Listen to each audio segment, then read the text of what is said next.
마음이 드셨다면 구독, 좋아요 꼭 부탁드리겠습니다. 고맙습니다.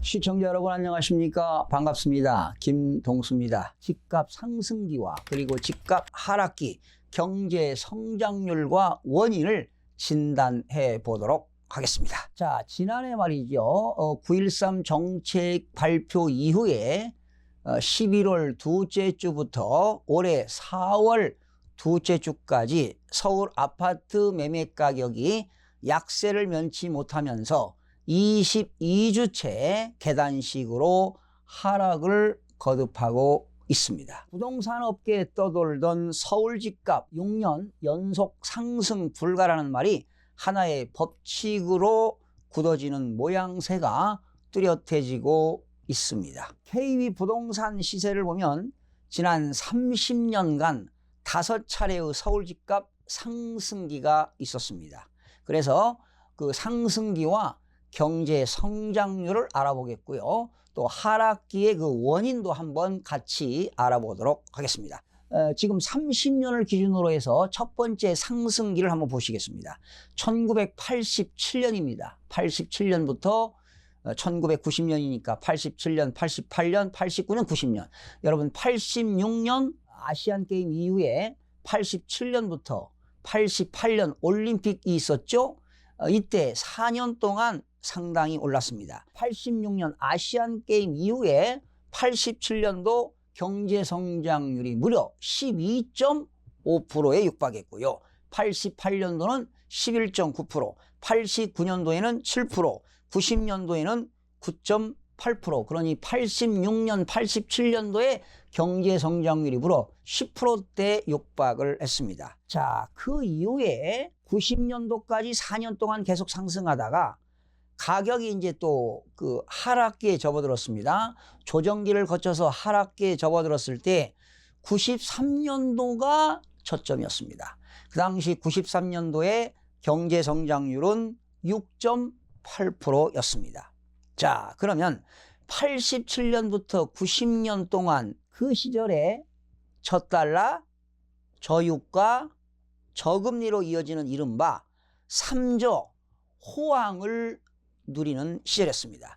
경제 성장률은 가파르게 상승하면서 그리고 저달러, 저유가, 그리고 저금리 시절이었습니다. 그래서 그 당시는 연 10%가 넘는 고도 성장이 지속되는 데다가 최초로 무역수지 흑자를 달성하는 등 경기 호황으로 시중에 여유자금이 넘쳐났습니다. 그러다 보니까 결과적으로 서울의 집값도 덩달아 올라갔습니다. 자, 그러다가 그 이후 91년부터 3년이죠. 3년 동안에 서울 아파트 매매 시장은 조정기를 거쳐서 하락세를 걷게 되었습니다. 그 당시 수도권 1기 신도시가 91년도부터 본격 입주하게 됐죠. 우리나라 신도시 1기가 분당, 일산, 평촌, 삼본, 중동이 되겠습니다. 91년부터 본격 입주 시작 때문이었기 때문에 아무래도 91년부터 3년 동안 1기 신도시가 입주되면서 가격이 떨어졌습니다. 결과적으로 상승기를 거쳐서 조정기를 거쳐서 다시 하락기를 맞으면서 또 하락기가 한 3년 동안 되면서 다시 회복기로 이어지는 시기였습니다. 자, 그러면 하락기를 맞고 다시 회복기를 들어서면서 두 번째 상승기는 언제였습니까? 93년도까지 또 떨어지다가 94년도부터 97년입니다. 94, 95, 96, 97 4년 동안 연속 꾸준하게 상승을 했는데요.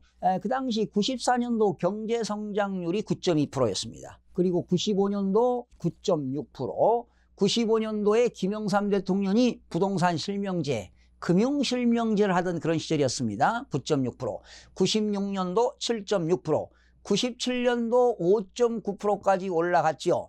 그리고 그래서 4년 동안 97년도까지 또 가파르게 상승하다가 97년 11월 달에 IMF가 왔잖아요.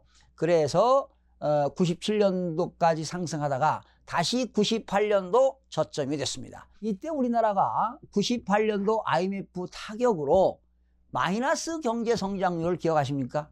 얼마나 어려웠습니까? 그때 많은 기업들, 중견기업들이 파산되고 또 금융기관 등이 많이 문을 닫고 그때 98년도에 마이너스 5.5%의 경제 성장률을 기록했는데 그 IMF 위기 크라이시스로 크나큰 위기를 겪었던 시절입니다. 그때 많이 이 가격이 떨어졌습니다. 그래서 결론적으로 94년부터 4년 동안 상승했던 아파트 가격은 98년 IMF 국제통화기금 외환위기 여파로 그해 98년도에 무려 14.6%가 급격하게 급락을 했습니다. 엄청나게 하락을 했습니다. 그렇게 하락한 이후에 다시 또 회복이 됐죠. IMF 위기를 넘겼는데요. 다시 세 번째 상승기를 맞게 됩니다. 그래서 98년도에 14.6%까지 떨어졌다가 다시 이제 회복기를 거치면서 99년도부터 서서히 상승하기 시작하다가 2000년, 2001년, 2002년, 2003년 그러니까 99년도부터 2003년이니까 약 5년 동안 꾸준하게 상승하던 시절이 있었습니다. 그래서 이제 98년도 금모기 이후에 99년도에 또 경제 성장률이 11.3%까지 올라갔습니다. 대단했습니다. 99년도에. 그리고 2000년도에 경제 성장률 8.9%, 2001년도에 4.5%, 그리고 2002년도에 7.4%, 그리고 다시 2003년도에 경제 성장률이 또 떨어졌습니다. 2.9%로. 2003년도, 2004년도가 다시 저점이었습니다. 그 당시 2004년도에 경제 성장률이 4.9%였는데요. 여러분 2003년, 4년 뭐가 발생했는지 기억나십니까? 그 당시 세계 금융위기로 인해서 한국에는 카드 대란이 일어났습니다. 여러분 그 IMF 이후에 99년, 2000년, 2001년, 2002년도에 얼마나 신용카드 회사들이 카드를 남발했습니까? 뭐 1인당, 국민 1인당 막 카드를 3장, 4장씩. 그 당시 저도 역시 카드가 막 5장, 6장이었는데 그래서 너무 과소비가 이루어진 거 아니겠습니까? 그래서 IMF 이후에 이렇게 세계 경제 그런 타격으로 또 카드 대란이 일어나서 2004년도에 경제 성장률이 4.9%까지 떨어지던 시절이 있었습니다. 자, 그러면 결론은 99년부터 2003년 5년 동안 무려 이 당시 부동산 가격이 77%나 급등을 했습니다. 어마어마했습니다. 예, 77%. 그래서 그 당시는 매매 계약을 체결했다가요. 매도인이 부동산 가격이 올라가니까 계약금을 2배로까지 반환하면서 매매 계약이 해제된 시절이 2003년 그런 4년이었습니다. 그게 바로 세 번째 상승기였고요. 자, 네 번째 상승기입니다. 다시 이제 노무현 대통령 때 2005년도에부터 2009년까지 또 5년간 상승했습니다. 2005년, 2006년, 2007년, 2008년, 2009년 5년간 상승했는데 사실은 이제 그 당시 경제 성장률은 그렇게 높지 않았습니다. 2005년도에 경제 성장률이 3.9%, 2006년도에 경제 성장률이 5.2%, 2007년도에 경제 성장률이 5.5%, 그리고 2008년도에 경제 성장률이 2.8%였는데 여러분 2008년도에 미국발 금융위기가 왔습니다. 그래서 우리나라 한국은 2009년도에 경제 성장률이 2008년도에는 2.8%까지 떨어졌다가 2009년도에는 0.7%까지 경제 성장률이 하락했습니다. 그래서 사실은 그 2005년, 6년, 7년, 8년, 9년도에 올라갔기 때문에 2003년도부터 노무현 대통령이 부동산 그런 규제 정책을 발표하면서 2003년도에 말이죠. 종합부동산세를 도입하겠다는 그런 계획을 수립했어요. 그런 골자로 한 2003년 10월 29일 날 부동산 대책 영향 등으로 2004년도부터 집값이 소폭 하락한 후에 다시 2005년도부터 가파르게 상승기로 접어들었습니다. 그래서 2005년 이후 6년, 7년도에 미쳤다고 말이죠. 집값이 미쳤다고 할 정도로 치솟았던 서울 아파트값은 역시 2008년 글로벌 금융위기 여파로 2009년도에 상승장을 마감을 했던 시절이었습니다. 그래서 2013년도에 2009년도에 상승장을 마감하고 2010년, 11년, 12년, 13년 다시 조정기를 거쳐서 하락기에 접어들었잖아요. 그래서 2013년도가 저점이었습니다. 그 당시 경제성장률은 2.9%, 그리고 2013년도에는 유럽발 재정위기, 파이낸셜 크라이시스라고 하는 유럽발 재정위기가 왔었습니다. 그때 2013년도에 말이죠. 글로벌 금융위기 후에 계속 가격이 조정기를 거쳐서 하락을 해가지고 5년간 또 하락을 했습니다. 그때 2013년도까지 가격이 떨어졌는데 그 당시 강남구에 있는 일부 지역은 글로벌 금융위기 이후에 무려 집값이 40%에서 50%까지 하락을 했습니다. 그래서 2013년도에 저점의 부동산을 취득하신 분들, 뭐 강남의 우성아파트라든가 송파구 잠실에 있는 88 올림픽 그 시절에 만들었던 잠실 올림픽 주공아파트, 이런 것들은 2013년도에 저점이었지만 5년 사이에 또 100% 이상이 인상됐습니다. 그러니까 2013년 그 가격 기준에 대비 100%에서 130%까지 가파르게 5년 동안 상승했습니다. 그래서 2018년도에 9월, 10월, 11월에 최고점을 찍었잖아요. 이 당시는 수익률이 무려 100%에서 130%까지 이상이 되었습니다. 자, 그러면 다섯 번째 상승기는 역시 2014년부터 2018년까지 5년간 상승을 했습니다. 이 당시 2014년도에 경제성장률은 3.3%, 2015년도에 경제성장률 2.8%, 2016년도 경제성장률 2.9%, 2017년도 3.2%, 지난 2018년도 경제성장률은 2.6%였습니다. 그래서 조금 전에 말씀드렸듯이 2013년도까지는 4년간 하락기를 겪은 후에 2014년부터 2018년까지 5년 동안 크게 올랐습니다. 대단했죠?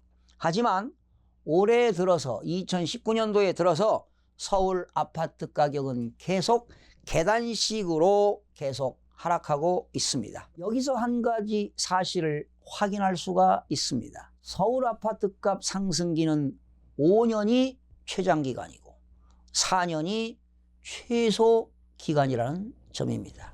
30년 동안 조사해 보니까 상승기는 5년 아니면 4년이었습니다. 이는 서울 집값은 6년 연속 오르지 않는다는 뜻이기도 합니다. 마침 서울 집값 상승 5년 차인 지난해 말 송파 헬리오시티 총 9,510가구가 입주하기 시작한 데다가 올해 서울에만 아파트가 43,106가구가 입주할 예정입니다. 특히 올해 입주 물량은 지난해 36,698가구보다 올해 더 많습니다. 내년에는 49,915가구가 집들이할 전망입니다. 결론적으로 말씀드리면 최근 서울 집값은 5년간의 상승기를 거쳐 현재는 조정기가 되겠습니다. 지난 30년간 서울 집값 사이클 측면에서 볼 때 올해 서울 집값은 입주 물량 폭주로 반등하기는 힘들 것 같습니다. 여러분들도 아시다시피 부동산 경기 사이클은 상승기를 거쳐서 다시 조정기, 하락기를 거쳐서 회복기, 다시 상승기로 이어짐이 확실시되고 있습니다. 대한민국은 내년 2020년이 베이비 부머의 최고점이 되기도 하지만 내년부터는 생산 가능 인구가 감소되는 점이기도 합니다. 부동산 가격 하락 저점은 아무도 알 수가 없습니다. 하지만 과거 부동산 가격 변동을 분석해 본다면 개인적으로는 2022년도가 최저점이 되지 않을까 이런 예상을 해보게 됩니다. 시청해 주신 여러분 대단히 고맙습니다. 매일매일 최선을 다하겠습니다. 내일 아침에 찾아뵙겠습니다.